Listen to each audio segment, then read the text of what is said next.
carece de esperanza. ¿Sabes por qué? Porque ha intentado fabricar su propia esperanza. Por eso la esperanza tiene un nombre. La esperanza no es algo, la esperanza es alguien. ¿Cómo se llama esa esperanza? Jesús.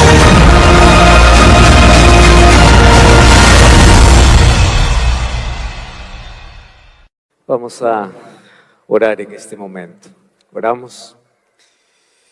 Querido Dios, en nuestro corazón hay tanta gratitud porque después de un día de actividades, separamos este tiempo para poder reunirnos en este lugar para escuchar tu palabra. Gracias porque cuando entonamos aquella música que dice que aunque estamos en un conflicto, lucharemos a tu lado, nos da la convicción de que tenemos la victoria. Gracias por este momento de oración donde abrimos nuestro corazón para poder colocar en tus manos nuestra vida. Y hoy queremos que como hijos podamos ser abrazados por aquel Padre de amor. Tú hoy trajiste no visitas, tú has traído hijos. Y cada persona que esta noche está aquí en este lugar, viene para ser abrazado por ti. Que hoy podamos salir con el corazón lleno de esperanza, con nuestra vida llena de paz, con la convicción de que el encuentro que tenemos contigo es tan fortalecedor. Y hoy queremos una vez más abrir tu palabra, no solamente para poder descubrir la batalla que tenemos que luchar, sino para disfrutar de la victoria que Cristo ya ganó colocándose en nuestro lugar. Todos tenemos luchas, todos enfrentamos problemas. Hay tanta gente con dificultades. Probablemente hay personas aquí luchando contra una enfermedad. Que tu presencia una vez más en este lugar pueda traer la paz y la esperanza que todos necesitamos. Por eso te rogamos que tu Santo Espíritu haga el trabajo que siempre sabe hacer en nuestro corazón, traer paz, esperanza y salvación. En el nombre de Jesús. Amén. Amén. Cuánto me alegra poder saludar aquí todos ustedes y felicitaciones por participar de este encuentro. No participamos de eventos, sino de encuentros. Y es bonito poder no solamente encontrarnos con una familia espiritual, sino también con tantas personas que ya han sido tocadas por el Espíritu de Dios, personas que vienen estudiando la Biblia, personas que son invitadas. Y el hecho de que estén aquí no es casualidad, Dios tiene un propósito. Y hemos venido aquí para poder saborear y disfrutar no de la guerra, sino de la victoria. Porque si bien es cierto, todos estamos inmersos en un conflicto y el título de esta semana es La Última Batalla. Estamos revisando en la Biblia dónde comenzó esa batalla. Hoy vamos a ver otra batalla registrada en la Biblia, pero hay algo interesante, que de todas las batallas hay un vencedor. Y aquel que se coloca del lado del vencedor ya tiene la potestad de poder saborear la victoria. No porque nosotros ganamos, sino porque alguien ya ganó en nuestro lugar. Mas nosotros todavía estamos en la lucha, en la batalla de poder aferrarnos a ese ganador. Y esta noche yo quiero compartir con ustedes una historia registrada en el primer libro de la Biblia. Y vamos a ver una batalla que allá se desarrolló en el Edén. Aquellos que siguieron la transmisión anoche, vimos que la batalla comenzó en el cielo y hoy vamos a ver una batalla en el Edén. ¿Mas en qué consistía esa batalla? Yo quiero que todos nos pongamos a pensar en un concepto muy práctico que lo encuentro en la primera página de la Biblia. Génesis capítulo 1 dice así: Dios comienza a crear todo este mundo perfecto. Primer día, para la luz de las tinieblas. Segundo día, la expansión del cielo y la tierra. Tercer día, allí comienza a producir las plantas, toda la vegetación. Cuarto día, los animales, o cuarto día, las lumbreras. Quinto día, los animales. Sexto día, el ser humano. ¿Qué cosa hizo el ser humano para recibir de Dios ese regalo perfecto de la creación? Nada, absolutamente nada. El ser humano no estuvo en el primer día, no estuvo en el segundo día, no estuvo en el tercero, no estuvo en el cuarto, no estuvo en el quinto, estuvo en el sexto. Cuando aparece el ser humano en el sexto día, vemos que Dios crea su imagen y semejanza, ya no con el poder de su palabra, sino hecho con las manos de Dios, creado para un propósito. Y ahora Dios le entrega este mundo, le entrega el mundo perfecto como un regalo maravilloso para el ser humano. ¿Qué hizo el ser humano? Nada, absolutamente nada. ¿Qué se llama eso? Regalo. ¿Y cómo nosotros hemos colocado, o la Biblia cómo presenta los regalos que Dios entrega? Gracia. Porque gracia es un regalo que el ser humano recibe y que no hizo nada, no merece, pero recibe porque Dios lo da.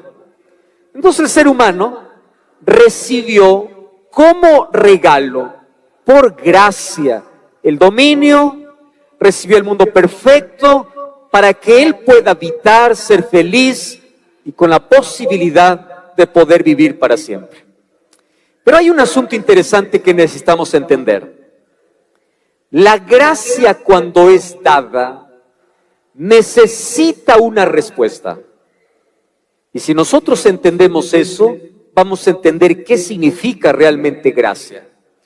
Dios ofrece al ser humano de gracia todo el mundo perfecto. No hizo nada el ser humano lo recibe. Pero la respuesta de Adán ante el regalo que Dios le da, ¿en qué consistía? En una sola palabra: obediencia, respeto, amor, lealtad. Dios te da su gracia, pero la respuesta, la gracia de Dios es lealtad, es amor, es respeto, es la evidencia de que yo recibo la gracia de Dios. Entonces Dios le dice a Adán: mira, todo está en tus manos. Yo lo he creado para ti. Solo que yo necesito que tú des evidencia que del regalo que yo te he dado hay una respuesta de amor. ¿Y cuál va a ser esa respuesta de amor? Tú vas a ser obediente a lo que yo te digo. Yo te he creado perfecto, yo te he creado con propósito, yo te he dado de gracia, pero obedéceme. Y cuando vamos a la Biblia encontramos la orden clara que Dios da para Adán en Génesis capítulo 2, versículo 16.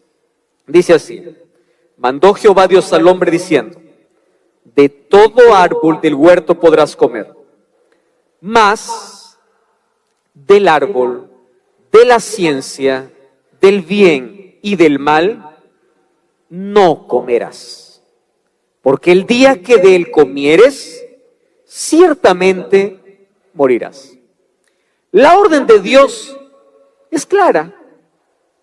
La línea que Dios coloca es nítida. Dios no da órdenes ambiguas. Dios no da órdenes oscuras, clara. Y es más, Dios le da una pequeñísima prueba. ¿Mas por qué necesitaba probar allí el amor de sus hijos? Porque si ellos pasaban esta pequeñísima prueba, ellos formarían parte de la familia celestial, disfrutando la eternidad. Pero antes de formar parte de la familia espiritual, ellos tenían que pasar la prueba de la libertad. ¿Qué cosa es la libertad? Dios creó al ser humano libre. Dios no lo creó el ser humano programado para obedecerle. Dios no colocó en el cerebro del ser humano un chip para que tú seas manipulado y para que tú puedas obedecer solo porque Dios así lo quiere. No, Dios quiere que tú lo ames y lo obedezcas por amor. Y para que haya evidencia de ese amor, tú tienes que hacer uso de tu libertad. Y el uso de la libertad es así. Dios dice así, mira, la manera como tú me vas a demostrar que me amas es que no te vas a acercar, no vas a llegar, no vas a comer de un árbol, del fruto de un árbol. Difícil hubiera sido que Dios hubiese dicho así: de ningún árbol podrán comer y solo de uno pueden comer. A esa prueba sí es difícil. Imagínense ustedes, Adán y Eva mirando todos los días todos los árboles, las frutas deliciosas, decir, no podemos comer de nada, solamente tenemos que comer todos los días de este árbol. Y eso sí es una prueba difícil. Pero la prueba era, de todo podrán comer, solo de uno no. Era prueba simple, sencilla.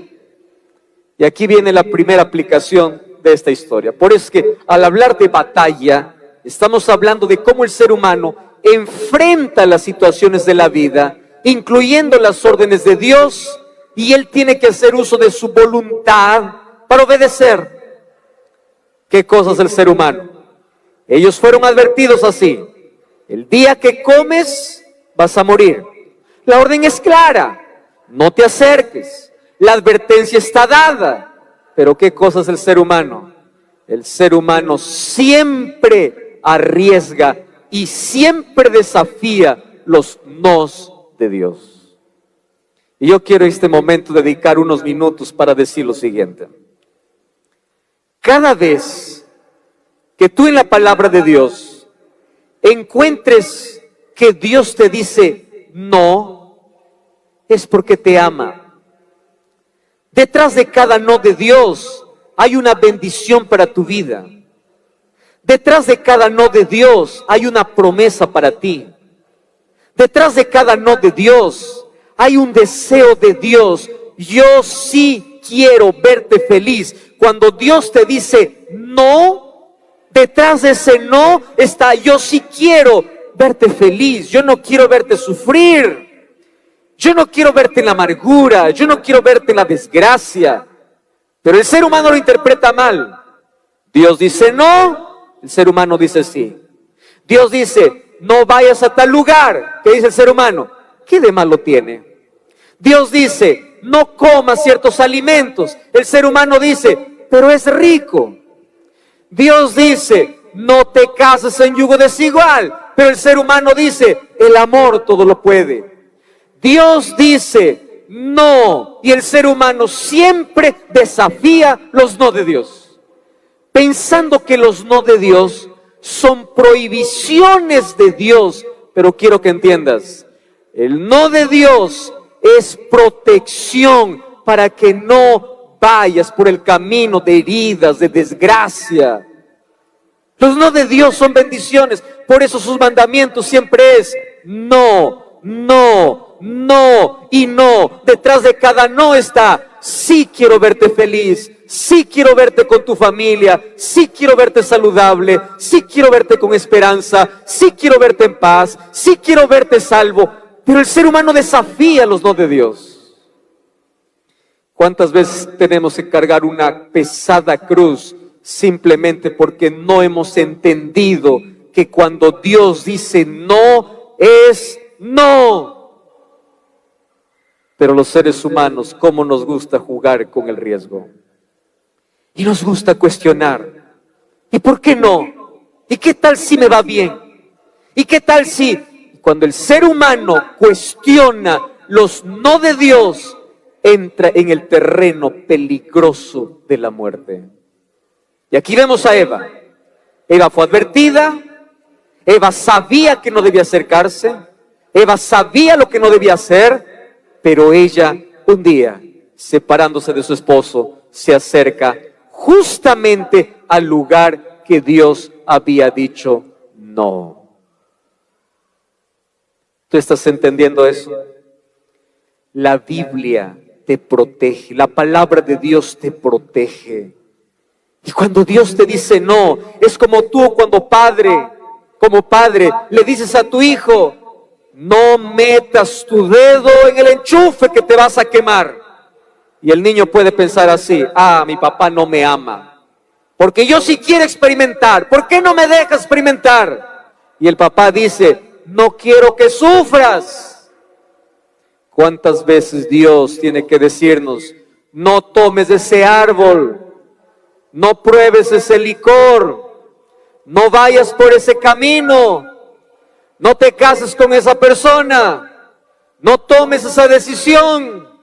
Pero el ser humano insiste e insiste y se acerca justo al lugar que Dios le dijo, no te acerques. Y ay de aquel que se acerca al terreno prohibido, porque Satanás sabe cómo atrapar y cómo destruir al ser humano.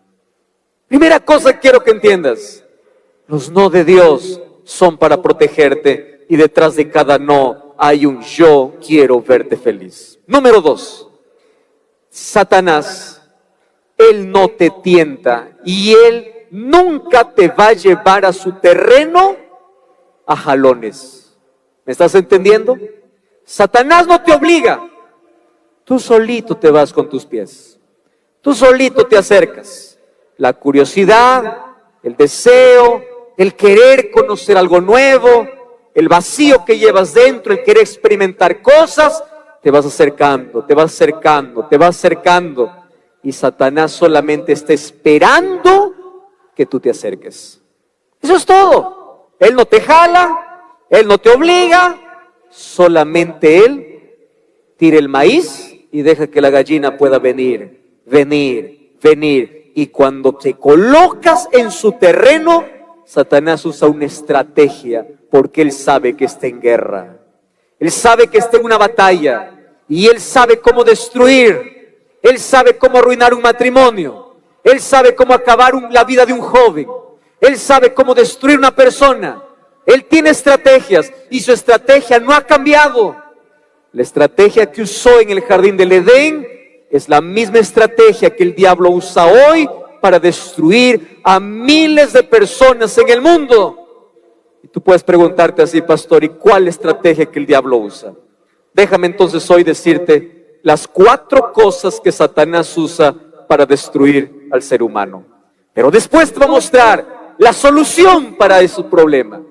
Y la solución siempre será Cristo. Pero antes te quiero advertir de qué cosas hace el diablo para destruir al ser humano. Número 1, Satanás siempre te va a presentar con un rostro atractivo. Siempre. Él no da la cara. Él no se presenta como un enemigo. Él no se presenta como diablo. Él se presenta como amigo. Él se presenta con cara bonita. Él se presenta con astucia, con sutileza.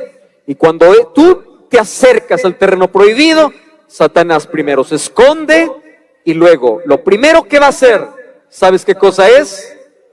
Hacer un milagro. Y yo aquí tengo que parar un momento para poder explicar un asunto interesante. Dios hace milagros, pero Satanás imita milagros. Por eso es que tu fe no puede estar basada en milagros. Tu fe tiene que estar basada en la palabra de Dios. Porque Satanás, para hacerte dudar de la palabra de Dios, es capaz de hacer milagros. ¿Sabes cuál es el milagro que hizo ahí en el jardín del Edén? La serpiente era bonita, eso es verdad. El animal más hermoso, y él se esconde detrás de lo más hermoso. Pero el milagro que hace es que una serpiente comienza a hablar. ¿A quién no le sorprende ver un animal hablando? Adán y Eva conocían toda la creación. Ellos habían dado nombre a todos los animales. Ninguno de ellos hablaba. ¿Cómo es posible que una serpiente hable? Satanás es astuto. Cuando quiere colocarte en duda la palabra de Dios, es capaz de hacer llover milagros. Y hay hoy gente que basa su fe en milagros que ven.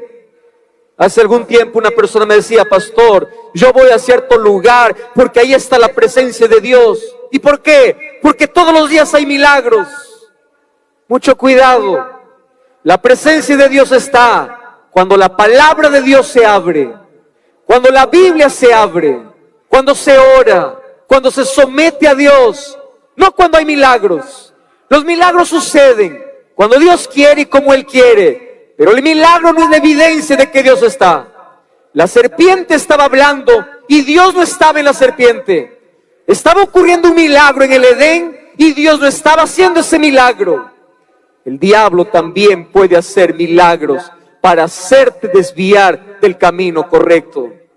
Por eso la Biblia dice en Mateo 7, 21 al 23, muchos me dirán aquel día: Señor, en tu nombre hicimos milagros, en tu nombre echamos fuera demonios, en tu nombre hicimos tantas cosas.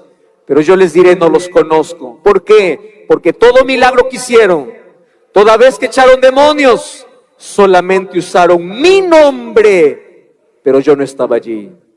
No coloques tu fe en milagros. Coloca tu fe en lo que Dios ha dicho en su palabra. Su palabra tiene que estar por encima de todo. Pero Satanás es capaz de hacerte creer que Él es capaz de darte una verdad superior a la palabra, mejor que lo que Dios ha dicho. Y si para eso Él tiene que hacer un milagro, Él lo va a hacer. ¿Cuánta gente se queda sorprendida en una sesión espiritista? Escucha a uno que ya está fallecido hablando. Satanás. ¿Cuántas personas han desviado su fe de la palabra por un milagro que han visto? Satanás es astuto. Él sabe que el ser humano gusta de milagros. Y para desviar la fe, a veces hace algo sobrenatural. ¿Y sabes para qué hace milagros el diablo? Para colocar una semilla en tu corazón. ¿Cuál es la semilla que el diablo colocó en el corazón de Eva? Esa semilla se llama duda. Si el diablo quiere separarte de Dios, primero tiene que hacerte dudar de Dios. Si él quiere separarte, tiene que hacerte dudar. Y mira cómo es el diablo, de astuto y manipulador. Va para Eva y le dice así: con que Dios os ha dicho que de ningún árbol pueden comer. Y allí comienza el diálogo. Eva intenta defender y dice: no, Dios no dijo eso. Y Satanás responde así: Dios no es bueno como tú crees. Dios no es tan bueno como tú dices que es. Porque si Dios fuese bueno, Él no te prohibiera nada. Y si te está prohibiendo que no comas de este fruto, es porque Él no quiere que tú seas como Dios. ¿Acaso no es lo mismo que hoy dice el diablo a las personas? Dios no te ama. Porque si Dios te amara, ¿por qué hay prohibiciones? Dios no te ama, porque si Dios te amara, ¿por qué te prohíbe aquello que tanto anhelas, aquello que tanto deseas? ¿Por qué Dios tiene que decirte no si tú lo quieres? Y el diablo intenta hacerte dudar del amor de Dios. Y él te dice: yo te voy a presentar un camino mejor, un camino diferente, un camino de libertad, donde andas por la vida disfrutando de fiesta en fiesta. ¿Qué religión? ¿Qué iglesia? Deja eso para personas ignorantes. Yo te presento un camino de drogas alucinógenas, de sustancias, de fiesta, de placer, de libertad, sin reglas, sin prohibiciones, un camino de felicidad. Ah, mucho cuidado, porque Él nunca cumple lo que promete. A un borracho le lleva a la cantina, le lleva a un bar y le dice: vamos, allí en el bar soluciona sus problemas. Y allí va la persona, pide una caja de cerveza, 2 cajas de cerveza, toma, se ríe, llora, disfruta con los amigos, pero los amigos se van y se queda vacío. Llora de frustración, tiene que beber más, su familia está en la miseria, el diablo prometió felicidad y lo único que tiene es culpa, vergüenza, miseria, dolor, porque él nunca cumple lo que promete, jamás. Y ahí está el enemigo prometiendo algo que nunca iba a cumplir. Tú serás como Dios, tú no necesitas de Dios. Y allí viene la otra manera de que el diablo coloca duda en el corazón. ¿Sabes cuál es la segunda semilla? La duda es así: tú puedes desobedecer y no va a pasar nada. Tranquilo, desobedece. ¿Cuál es la consecuencia? Si Dios te ama, Él te va a perdonar. Y hay tanta gente que lucha con el pecado, que se hunde en la vida y dice, sí, pero Dios me perdona. Y continúa, pero Dios me perdona. Estrategia del diablo para seguir hundiéndote. Y ahí está Eva, dialogando con el tentador. Y aquí viene la tercera o cuarta estrategia del enemigo. Cuando Satanás quiere destruirte, siempre usará tus sentidos. ¿Cuáles son los sentidos? Ojos, olfato, oído, paladar, tacto. Mira cómo Satanás aquí usa los sentidos. ¿Qué cosa fue lo primero que Eva allí hizo cuando acercó al terreno prohibido? Lo primero que hizo es escuchar. ¿Qué sentido usó? Oído. Luego, ¿qué cosa hizo? Dice, vio. ¿Qué sentido usó? Visión. Luego dice que ella tomó. ¿Qué sentido usó? Tacto. Y luego dice que comió. ¿Qué sentido usó? Gusto. Satanás siempre va a decirte así: disfruta, mira, toca, escucha lo que yo te propongo. No escuches a Dios. Y hay tanta gente que coloca a sus sentidos por encima de la palabra de Dios, a sus sentimientos por encima de la palabra de Dios. Hay tanta gente que más le importa lo que siente que lo que Dios dice. ¿Cuántas veces yo converso con personas? Le digo, pero tú conoces el camino, sabes la decisión que debes tomar. ¿Sabes qué me dice la persona? Pastor, es que yo me siento bien aquí. No importa si está mal, yo me siento bien. Vivimos en un momento en que la gente cree más en sus sentimientos que en la palabra de Dios. Coloca su paladar por encima de la palabra de Dios, su oído para escuchar aquello que Dios no dice. Y el enemigo ha intentado llevar al ser humano por el camino del sentimentalismo, de los sentidos, donde se coloca por encima de la voluntad de Dios. ¿Por qué hoy la gente se aleja de Dios? Porque más importante es lo que toca que lo que Dios dice. Más importante es lo que mira que lo que Dios dice. Más importante es lo que escucha que aquello que Dios dice.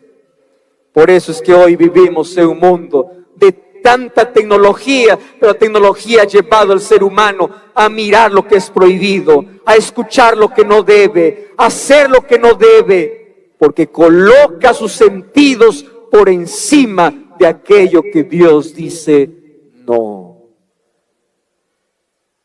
Y allí llegó, en ese conflicto, en esa guerra, alguien perdió.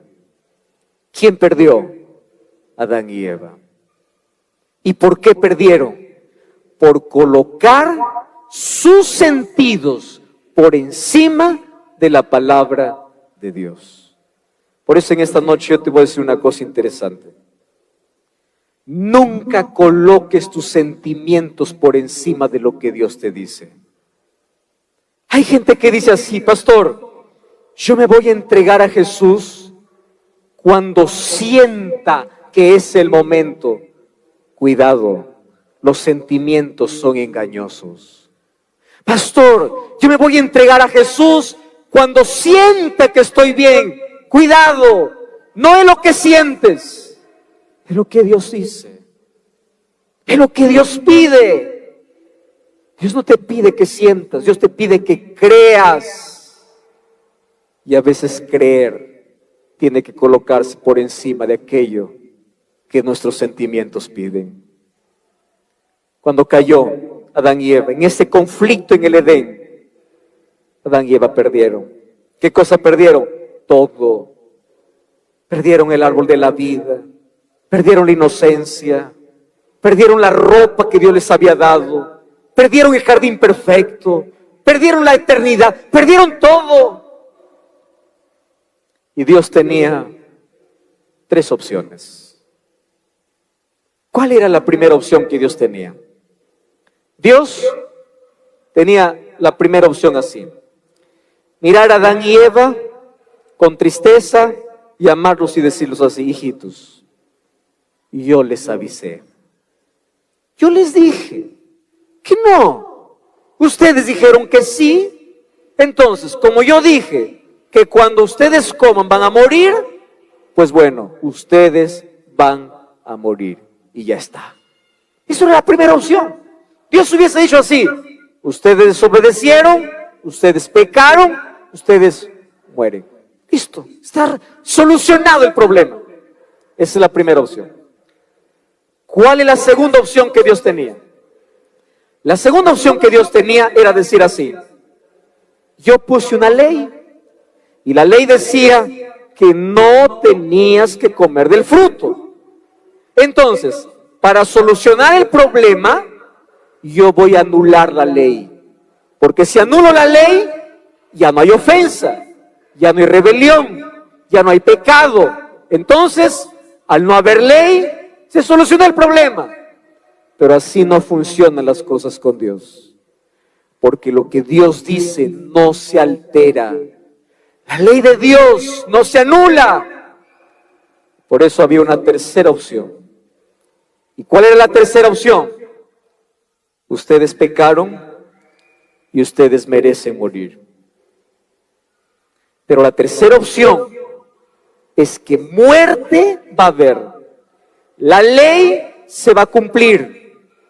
Pero en lugar de que ustedes mueran, yo voy a morir por ustedes. Esa se llama el plan de salvación, que finalmente se resume en una sola palabra. ¿Qué palabra? Sustitución.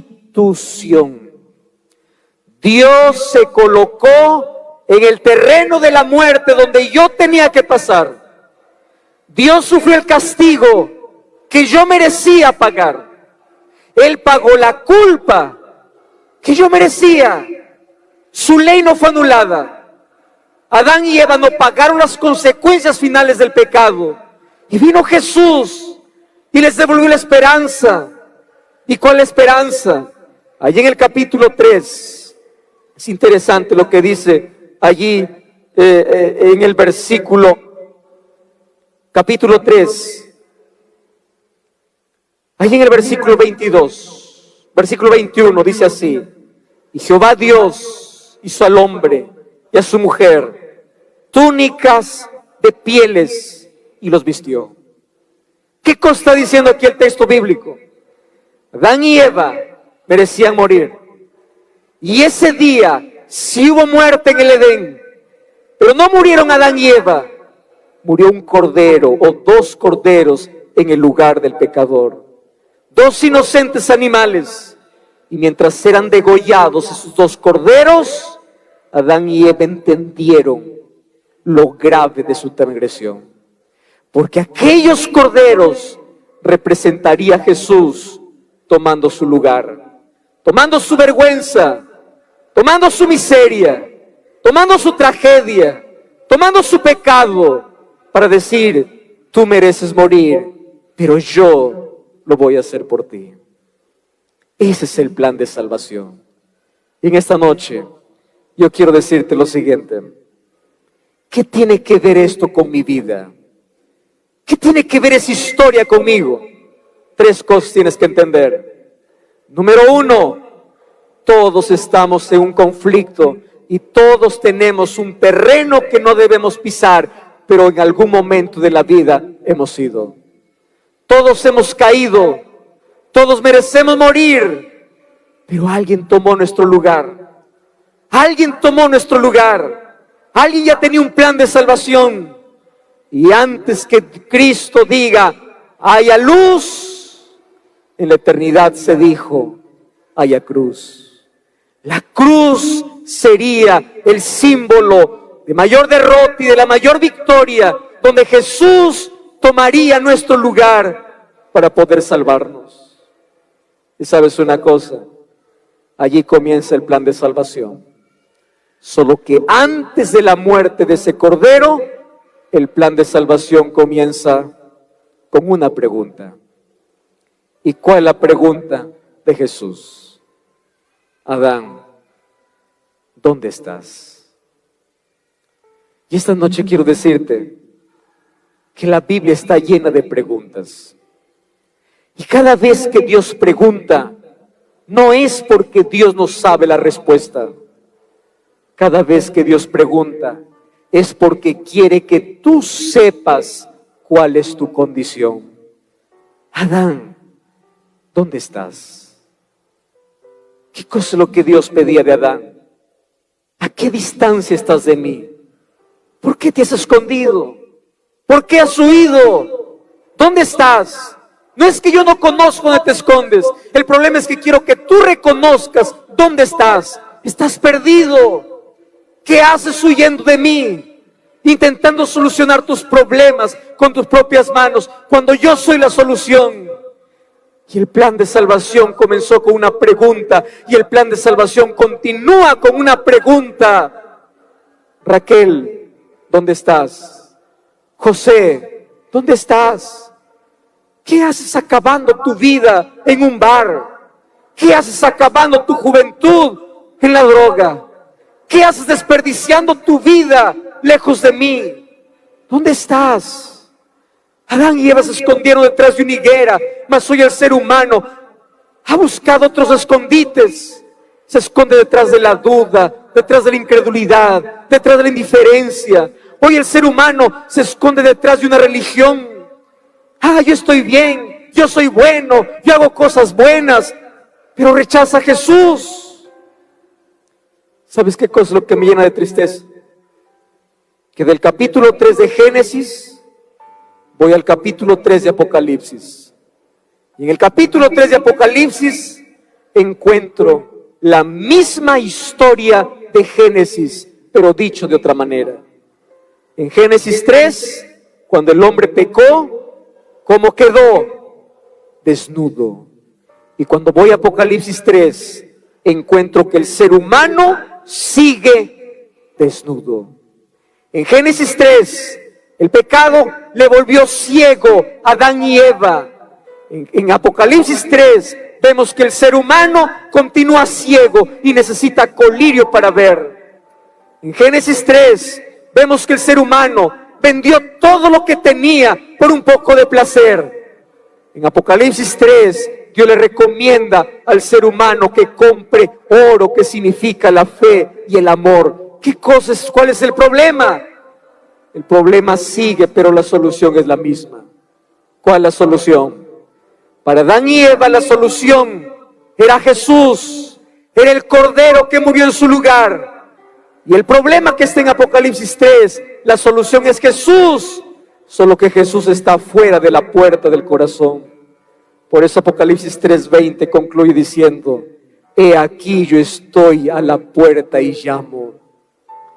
Y hay tanta gente que se esconde detrás de una puerta, de la puerta de la duda, de la puerta de indiferencia, de la puerta de incredulidad. Jesús sigue llamando, yo estoy. Y tú adentro crees que estás bien, pero no lo estás. Estás ciego. El pecado te encegueció. Tú no ves tu realidad. Estás desnudo. Mas Cristo quiere cubrirte. Mas para eso tú tienes que abrir la puerta. He aquí, yo estoy a la puerta y llamo. Es el mismo llamado que antes Jesús hace diciendo, ¿Dónde estás? ¿Dónde estás? ¿Dónde te escondes? Amigos queridos, el pecado nos trajo miseria, dolor, vergüenza, muerte, desnudez. Nos quitó los mayores privilegios de Dios. Y puede ser que esta noche yo esté hablando para alguien que ya entró en el terreno prohibido.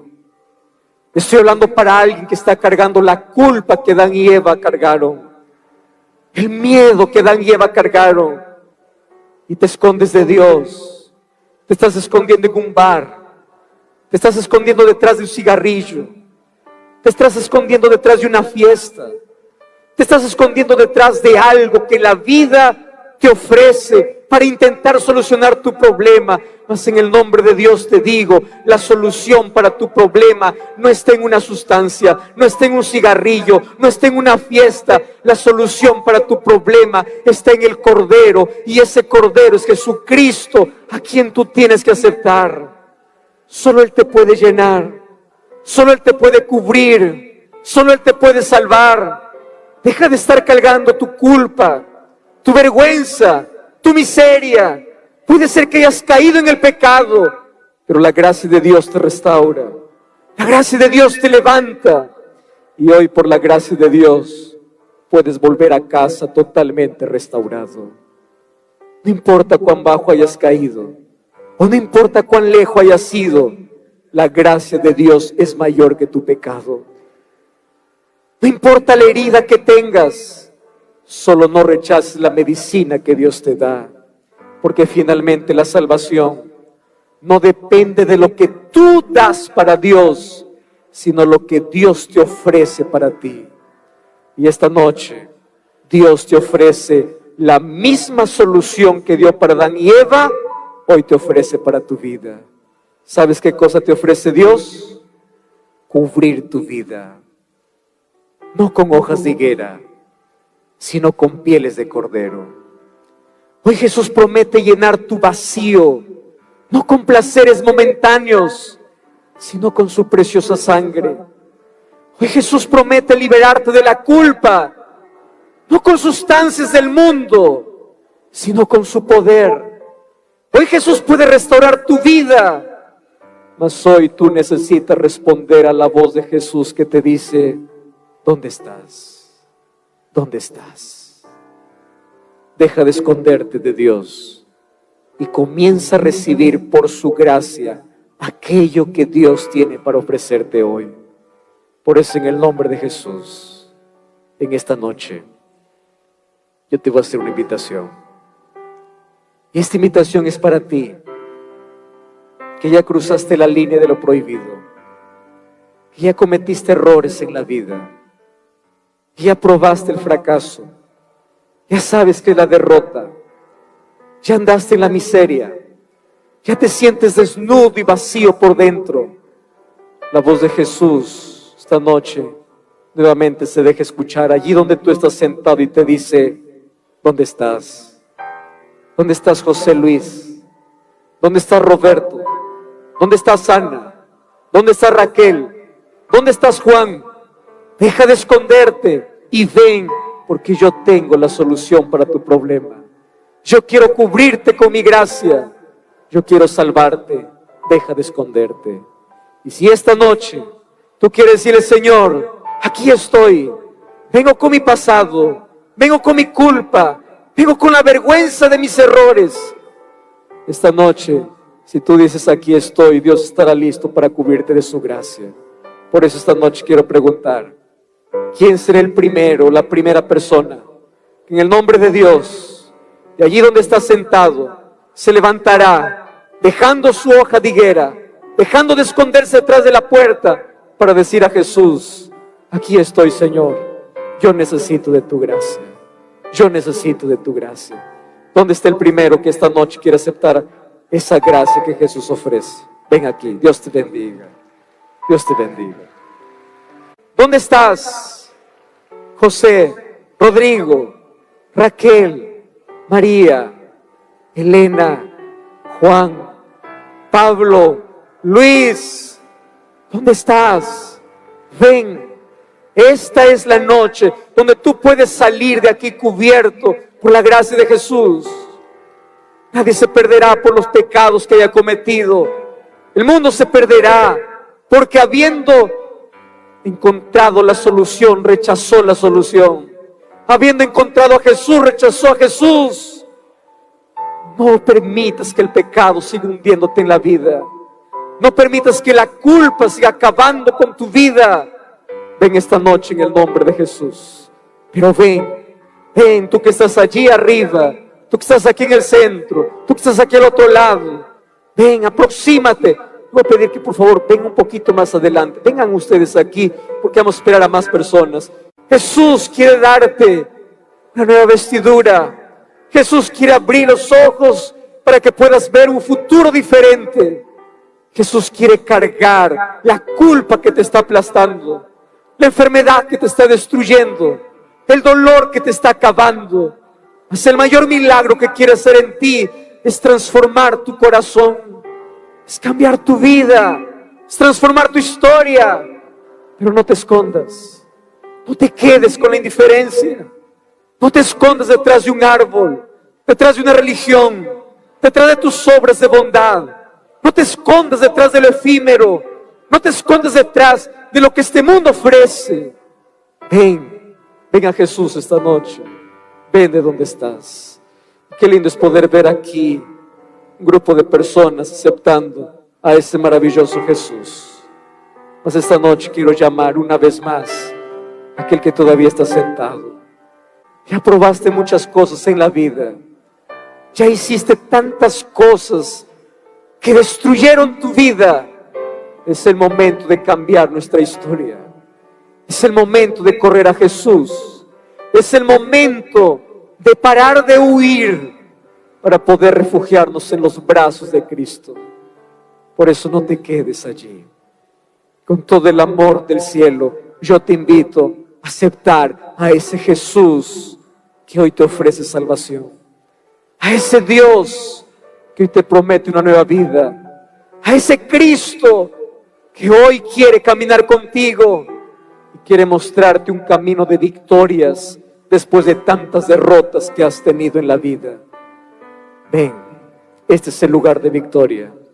Este es el lugar donde comienza nuestras mayores victorias de la vida. Desde el momento que nos aproximamos a Jesús, dejando nuestra indiferencia, dejando nuestra árbol o nuestra puerta para permitir que Jesús entre. Si tú todavía estás ahí luchando, ven esta noche que yo quiero orar por ti. Mas yo quiero hablar para este lindo grupo que está aquí esta noche.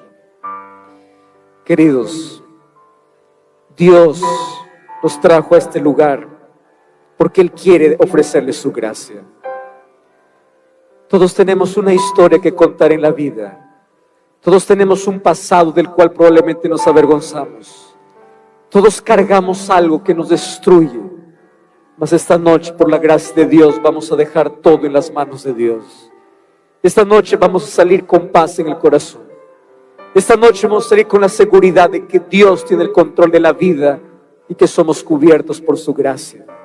Por eso, allí donde tú estás, si tú ya aceptaste a Jesús, tú ya estás listo para nacer de nuevo a través de las aguas bautismales, no pierdas esta linda oportunidad de hacerlo. Mientras tanto, yo voy a estar orando por ti. Vamos a orar. Querido Dios, gracias por esta noche extraordinaria. Gracias por las lindas decisiones que hoy han sido tomadas. Personas que entendieron de que no vale la pena huir de Dios. Lo que vale la pena es correr a los brazos de Jesucristo. Si tus brazos están abiertos, nuestro corazón no puede estar cerrado. Por eso esta noche vamos hasta tus brazos para poder encontrar paz, perdón y salvación. Queremos ser revestidos por tu justicia. El pecado nos desnudó, el pecado nos hirió, el pecado nos trajo destrucción, muerte, nos trajo desgracia. Mas hoy por tu gracia podemos ser restaurados. Por eso queremos que el Cordero de Dios, que Jesucristo, pueda entrar en nuestro corazón. pueda ser el Rey de nuestra vida. Y a partir de hoy podamos comenzar una nueva historia y una nueva vida tomado de tu mano para poder saborear las victorias que hace tiempo nunca lo saboreamos porque simplemente andamos solos por la vida. Nos aferramos a tus brazos de amor. A partir de hoy queremos tener la nueva vida que solo Jesucristo puede ofrecer. Perdona nuestros pecados. Coloca paz en nuestro corazón y permite que la decisión que hoy se está tomando pueda ser evidenciado a través del nuevo nacimiento que es a través del bautismo. Por eso danos tu paz, tu perdón, tu gracia